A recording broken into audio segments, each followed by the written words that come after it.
Hi friends, అందరికీ good morning. అందరు ఎట్లున్నారు ఫ్రెండ్స్? బాగున్నారా? ఈరోజైతే నేను మీతో ఒకటైతే షేర్ చేసుకుంటున్నాను. యాక్చువల్గా అసలు ఇది షేర్ చేసుకోవాలని 1 వీక్ నుండి అయితే వెయిట్ చేస్తున్నాను. ఎందుకనంటే ఇప్పుడు ఎస్ఆర్ ఫామ్ గురించి అయితే బాగా ఇదవుతుంది కదా. దాంట్లోనైతే అసలు మా అమ్మ నాన్న పేరు కానీ మా నానమ్మ వాళ్ళ పేరు కానీ అసలు మా ఫ్యామిలీ పేరు అనేది లేదు. దీనికి ఏం చేయాలో సొల్యూషన్ కూడా మాకు తెలియట్లేదు. ఎందుకంటే ఒక వ్యవసాయ కుటుంబంలో పుట్టి 3 అమ్మాయిలున్న పేరెంట్స్ అసలు ఎంత ఇబ్బంది పడుతున్నారు అంటే ఎవ్వరు కూడా రెస్పాన్స్ కూడా ఇవ్వట్లేరు. అంటే అర్థం చేసుకోండి మనం ఎంత ఘోరమైన సిస్టంలోనైతున్నామో అనేది మాకు ఇప్పుడే అర్థమవుతున్నది. ఎందుకంటే మేము అందరికీ ఫోన్లు అయితే చేస్తున్నాం కానీ ఎవరు కూడా కరెక్ట్ రెస్పాన్స్ అయితే ఇవ్వట్లేరు. అసలు ఎందుకు అంటే మా ఊర్లోకి వేరే ఊరు నుండి వెళ్ళొచ్చిన వాళ్ళ నేమ్స్ కూడా ఉన్నాయి. కాకపోతే మా ఫ్యామిలీ, మా ఇంట్లో ఉన్న మా తాత కానీ మా నానమ్మ, మా అమ్మ, మా నాన్న అసలు నేమ్స్ అనేవి లేవు. నేను మా హస్బెండ్ తరపు నుంచి అయితే నేను ఫిల్ చేసుకోవచ్చు. కాకపోతే మా అమ్మ నాన్ననైతే మళ్ళీ ఇది ప్రాబ్లమే కదా అని మేము ఎందరికో ఫోన్లు చేసి ఎంఆర్ఓ, విఆర్ఓ వీళ్ళందరికీ కూడా ఫోన్లు చేసి అడుగుతుంటే ఎందుకుండే అని ఎంత నెగ్లిజెన్స్ రెస్పాన్స్ ఇస్తుండ్రు అని అంటే అంత ఘోరమైన రెస్పాన్స్ ఇస్తుండ్రు. అసలు నేను ఈ ముచ్చట చెప్పాలనని అంటే ఇలాంటిది కూడా ఉంటుందా అని అనిపిస్తుంది మాకైతే. ఎందుకంటే ఓట్స్ అయితే వేస్తున్నాము, ఓట్లు కూడా వేస్తున్నాం మేము అందరం కూడా. మా ఇంట్లో 5 ఓట్లు ఉన్నాయి, 5 ఓట్లు కూడా వేస్తున్నాం మేము ఆల్రెడీ. అట్లాంటిది ఇప్పుడు ఈ ఫామ్ గురించి 2002లో అసలు ఆ లిస్టులో నేమ్స్ లేవని అంటేనే మా అమ్మ వాళ్ళు అసలు ఊర్లో నుండి వెళ్ళిపోయిన వాళ్ళ లెక్క అయిపోయింది ఫ్రెండ్స్. రియల్గా చెప్తున్నా కదా. మా అమ్మ పరేషాన్ అవుతుంది, మేము పరేషాన్ అవుతున్నాం, మా నాన్న పరేషాన్ అవుతుండే. అసలు మేము ఎక్కడున్నాం అనేది మాకే అర్థం అవ్వట్లేదు. ఎందుకంటే అసలు ఎవరెవరో అంటే మా ఫ్యామిలీకి కాకుండా వేరే వాళ్ళు ఎక్కడి నుంచో వచ్చి మా ఊర్లో బతుకుతున్న వాళ్ళ పేర్లు కూడా ఉన్నాయి. కాకపోతే మా పేర్లు అయితే లేవు. ఇది ఇప్పుడు మేము ఇష్యూ ఫేస్ చేయబట్టి స్టిల్ 1 వీక్ అయిపోతుంది. ఎందుకంటే ఇప్పుడు డేట్ ఉంది కదా అని అందరు అనుకోవచ్చు. ఆ డేట్ అనేసరికంటే మాకు లేదు, ఉన్న వాళ్ళే ఇంత నెగ్లిజెన్స్ ఉంటే లేని వాళ్ళ పరిస్థితి ఎలా ఉంటుందో. నాకు ఈ సిచ్యువేషన్ అయితే ఎవరికన్నా వచ్చిందో రాలేదో కానీ నాకు తెలియదు. మాకైతే ఇలాంటి సిచ్యువేషన్ ఉంది ఫ్రెండ్స్. రియల్గా చెప్తున్నా కదా. అసలు ఎందుకు లేదనేదే మాకు అదొక పెద్ద క్వశ్చన్ మార్క్ లెక్క అయిపోయింది మా దాంట్లో. ఎందుకంటే ఇప్పుడు మేము అమ్మాయిలం ఎవరినైనా ఏమన్నా క్వశ్చన్ చేద్దామన్నా కానీ మీరేంటి మమ్మల్ని క్వశ్చన్ చేసే అనే విధంగానైతున్నది. అసలు ఎందుకు ఇట్లా చేస్తుండ్రు అనేది కూడా అర్థం అవ్వట్లేదు. అంటే దానికంటే ఒక సొల్యూషన్ అయితే ఉండాలి కదా. ఇప్పుడు అమ్మ నాన్నది లేకపోయినా నానమ్మది, ఏవేందో నానమ్మ వాళ్ళది ఉన్నా కానీ మాకు ఇప్పుడు ఇలాంటి ప్రాబ్లం కూడా ఉండకపోతుండే. అసలు వాళ్ళది కూడా లేదనేది పెద్ద మిరాకిల్ లెక్క ఉంది. అసలు అట్లా చేసేసిండ్రా అంటే కావాలని చేసిండ్రా ఏమో అని చెప్పేసి మా అమ్మ వాళ్ళు అయితే ఏదో అనుకుంటుర్రు. కాకపోతే ఎవరికి కూడా తెలియదు. ఎవరైనా అది బిఎల్ఓ సంథింగ్ వాళ్ళు సార్ వాళ్ళు ఉంటారు కదా, వాళ్ళు కూడా రెస్పాన్స్ అనేది అసలు ఎంత నెగ్లిజెన్స్ ఉన్నదని అంటే అసలు ఎట్లాంటి సిస్టంలో మనం ఉన్నామనేది మాకు ఇప్పుడే అర్థమవుతున్నది. ఫోన్ చేస్తే చక్కగా రెస్పాన్స్ ఇయ్యరు, నెగ్లిజెన్స్ ఆన్సర్స్. మేమేం చెయ్యాలా అని అంటే ఫిల్ చేసింది మీరే, ఇవన్నీ చేసేది కూడా మీరే రెస్పాన్స్ తీసుకోకపోతే ఇంకెవరు తీసుకుంటారు? ఇప్పుడు అలాంటిది ఇప్పుడు మనం నింపుకోవడానికి మాకేం ప్రాబ్లం కూడా లేదు.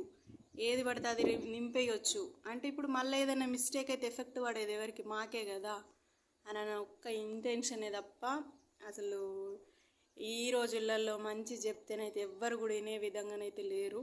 రియల్గా చెప్తున్నా. అసలు మంచి చేసే వాళ్ళకి ఎప్పుడు కూడా మంచి జరగదు ఫ్రెండ్స్ రియల్గా. ఎందుకంటే మాకు ఇప్పుడు అర్థమవుతున్నది మేము ఎవ్వరికి కూడా ఏం చేసింది అయితే ఏం లేదు. కాకపోతే వాళ్ళ డ్యూటీ వాళ్ళు చక్కగా చేస్తే ఎవ్వరు కూడా ఎవరిని ఏమి కూడా అనరు. కాకపోతే వాళ్ళ డ్యూటీ వాళ్ళు చేయకుండా రివర్స్గా ఇది చేస్తే అసలు వాళ్ళకి డబ్బులు ఎందుకు ఇస్తున్నారు? అసలు మంత్లీ సాలరీ కట్టియడం కూడా వేస్టే నా ఒపీనియన్లోనైతే. ఎందుకంటే అసలు ఏం తెలియనప్పుడు మిస్టేక్ చేసింది మీరే. ఇప్పుడు దానికి ఏదన్నా ఒక సొల్యూషన్ అయితే చూపించాలి కదా మాకు.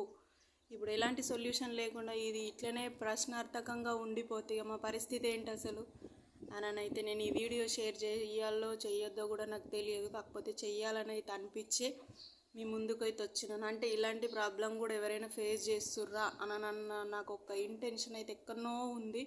అసలు మేమే ఇట్లా ఫేస్ చేస్తున్నామా, ఎవరైనా ఉన్నారా అని చెప్పేసి నాకు అనిపిస్తుంది ఫ్రెండ్స్. రియల్గా చెప్తున్నా. అసలు అమ్మాయిలు ఉన్న వాళ్ళ ఇంట్లో ఎన్ని కష్టాలు ఉంటాయి అనేది అసలు చెప్పుకుంటేనే అసలు లెక్క కూడా కట్టలేము. అన్ని సమస్యలు ఉంటాయి. అంటే మాట్లాడినా తప్పే, ఏమన్నా తప్పే, ఎవరికి క్వశ్చన్ చేసినా తప్పే, అంటే మీ డ్యూటీ మీరు కరెక్ట్ చేయాలన్నా కూడా తప్పే. ఇలాంటి సిచ్యువేషన్స్ అన్నీ ఫేస్ చేసుకొని ముందుకు వెళ్ళాలంటే ఎంత కష్టంగా ఉంటుందో ఒక్కసారి ఆలోచించండి. ఇవాళ రేపు అబ్బాయిలే అంటే ఏదైనా క్వశ్చన్ చేయడానికి వెనుక అవుతారు. అలాంటిది మేము అన్నీ కూడా దాటుకొని ఇక్కడి వరకు అయితే వస్తున్నాము.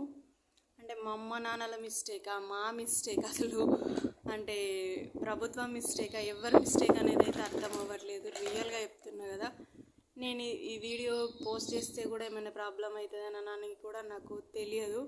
అసలు చెయ్యాలో చెయ్యొద్దో కూడా అనిపిస్తుంది. కాకపోతే చెయ్యాలి. చేస్తేనే ఎవరికైనా తెలుస్తుంది మన సిస్టమ్ ఎట్లుంది, మనం ఎట్లా ఎలాంటి సిచ్యువేషన్స్లో మనం ఉన్నామని అనేది అందరికీ అర్థమవుతుంది. అందుకనే నేనైతే ఈ వీడియో పోస్ట్ చేస్తా కంపల్సరీగా.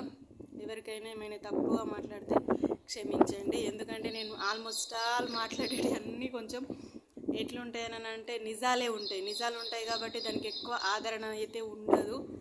ఇది రియల్.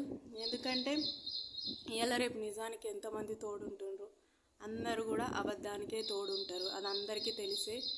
కాకపోతే ఇలాంటి సిచ్యువేషన్స్ ఎవరికైనా ఉంటే కూడా చెప్పండి ఫ్రెండ్స్. అంటే మాకేదైనా సొల్యూషన్ దొరుకుతుందన్న ఒక్క ఇంటెన్షన్ అయితే ఎక్కడో ఉంది. అంటే ఇప్పుడు మా వాళ్ళక చదువుకున్న వాళ్ళు గారు, వాళ్ళకి ఏం చేయాలో కూడా అర్థం అవ్వట్లేదు. మేము ఎవరికి అడిగినా కూడా రెస్పాన్స్ కూడా కరెక్ట్ ఇవ్వట్లేరు. అందుకనే నాకు అసలు అర్థం అవ్వట్లేదు. అసలు ఓట్లు ఎట్లా వేసినాం మేము అసలు అన్న క్వశ్చన్ అయితే మాకు వస్తుంది. ఎందుకంటే ఓటర్ లిస్టులో పేరుంది. ఇవేందో ఇంటి నెంబర్ కూడా లేకపోవడం అనేది మిరాకిల్. అసలు ఇంటి నెంబరు లేదు. మా ఎలక్షన్ కార్డుల పైన ఉన్న నెంబర్తో సెర్చ్ చేసినా కూడా దొరకట్లేదు. అంటేనే ఒక్కసారి ఆలోచించండి. అసలు మాది కాకుండా మా నాన్నది కాకుండా మా నానమ్మదన్న ఉండాలి కదా. మా నాన్నమ్మ ఇప్పుడు చనిపోయినా కూడా మా తాత పేరు, మా నాన్నమ్మ పేరు, వీళ్ళ పేర్లు ఉంటే మా నాన్న ఏదో ఒకటి ఫీల్ చేయవచ్చు. ఇప్పుడు మా నాన్న ఫీల్ చేసిన దాని ప్రకారంగా మేము ఫీల్ చేసుకోవచ్చు. అంతేగాని ఇట్లాంటి సిస్టంలో అసలు ఎట్లా బ్రతుకుతున్నాం రా నాయనా అని అనిపిస్తుంది తెలుసా. అప్పుడప్పుడు అందుకని అనిపిస్తుంది, ఎవర్రా వీళ్ళంతా అని చెప్పేసి. రియల్గా చెప్తున్నా కదా. ఇలాంటి ప్రాబ్లం ఎవరికైనా ఉంటే రియల్గా మాకు ఏదైనా ఒక సొల్యూషన్ అయితే ఇవ్వండి ప్లీజ్. అంటే ఎవరైనా చూసిన వాళ్ళు దీనికి ఇది సొల్యూషన్ అని చెప్పాలనుకున్న వాళ్ళు కూడా చెప్పండి ప్లీజ్. అంటే ప్లీజ్. అసలు అంటే బాగా ఘోరమైన సిచ్యువేషన్ అనిపిస్తుంది. ఎందుకంటే అందరు ఫీల్ చేస్తుండ్రు. డేట్ కూడా దగ్గరకు వస్తుంది. ఇంకెన్ని రోజులు ఉంది ఫ్రెండ్స్, ఎన్ని రోజులు లేదు. ఇప్పుడు అందరు నెగ్లిజెన్స్గా అసలు ఎవ్వరు కూడా నింపట్లేరు. వితిన్ 2 డేస్లలో అప్పుడు అందరు అనేసరికి అంటే సర్వర్ ఎంత బిజీ వస్తుంది. అది ఫ్రెండ్స్ రియల్గా చెప్తున్నా కదా. అసలు దీనికి ఎవరికైనా సొల్యూషన్ తెలుసుంటే అందరు ఏమంటారు, లేని వాళ్ళు అసలు మా తాతల ముత్తల కాడికెళ్ళి మాకు లేదు. మాకు ఏ సొల్యూషన్ కూడా అసలు అర్థం అవ్వట్లేదు. అంటేనే ఒక్కసారి అర్థం చేసుకోండి. అసలు ఇప్పుడు మేము ప్రజెంట్ అడ్రస్ తోటి మేము ఫీల్ చేసుకోవాలా, ఎట్లా చేసుకోవాలా అనేది కూడా అర్థం అవుతలేదు. నాకైతే కోపం వస్తుంది. అసలు ఇట్లాంటి సిచ్యువేషన్ ఎవరికి కూడా రావద్దు. రియల్గా చెప్తున్నా కదా. అంటే మనకి ఏ ఆధారం లేకుండా, అంటే మేము మా తాత పుట్టినప్పటి నుంచి మేము అదే ఊర్లో ఉన్నాం. అలాంటిది మా పేర్లు లేకపోవడం అనేది పెద్ద మిరాకిల్ ఉంది. అసలు ఊరందరూ అసలు వీళ్ళనేం లేదు అని చెప్పేసి అందరు ప్రతి ఒక్కరు కూడా అనుకుంటుర్రు. కాకపోతే మేము ఫోన్ చేస్తే కూడా చక్కగా రెస్పాన్స్ ఇస్తలేరు. ఇవ్వకపోగా మళ్ళీ మేమేం చేయాలా అన్న ఉద్దేశం అయితే అక్కడ వస్తుంది. మరి అలా ఏ విధంగా అట్లా అంటుర్రో కూడా మాకు తెలియట్లేదు. ఎందుకంటే అది కరెక్ట్ కాదు. మీ డ్యూటీ మీరు కరెక్ట్ చేస్తేనే అన్ని సిస్టంలో ఫస్ట్ నుంచి అంతా కూడా మంచిగానే అవుతుంది. అంతేగాని మీరు చేసేదే చక్కగా చేయకుండా ఇది చేస్తే మాత్రం మాలాంటి ఫ్యామిలీస్ అయితే చాలా అంటే చాలా బాధపడతాయి. ఎందుకంటే సగం మంది భయానికి బయట పెట్టరు. కాకపోతే భయపడితే అసలు బతకలేము నాకు తెలిసి. ఎందుకంటే భయపెడుతూనే ఉంటారు అంతే తప్ప ఇంకెవరిని ఉద్దేశించి అయితే కాదు. కాకపోతే ఎవరికైనా సొల్యూషన్ అయితే తెలుసుంటే మాకు చెప్పండి. రియల్గా చెప్తున్నా కదా. అంతే friends. Thank you for watching. Please మీకు వీలైతే షేర్ చేయండి. ఎవరికైనా లైక్ అయితే ఇవ్వండి. ఇది నిజం. అంటే నేను ఎవరిని కూడా ఉద్దేశించనట్లేదు, మమ్మల్ని మేము ఉద్దేశించుకొని మాట్లాడుతున్నా అంతే friends. Thank you for watching. Bye friends, take care all of you.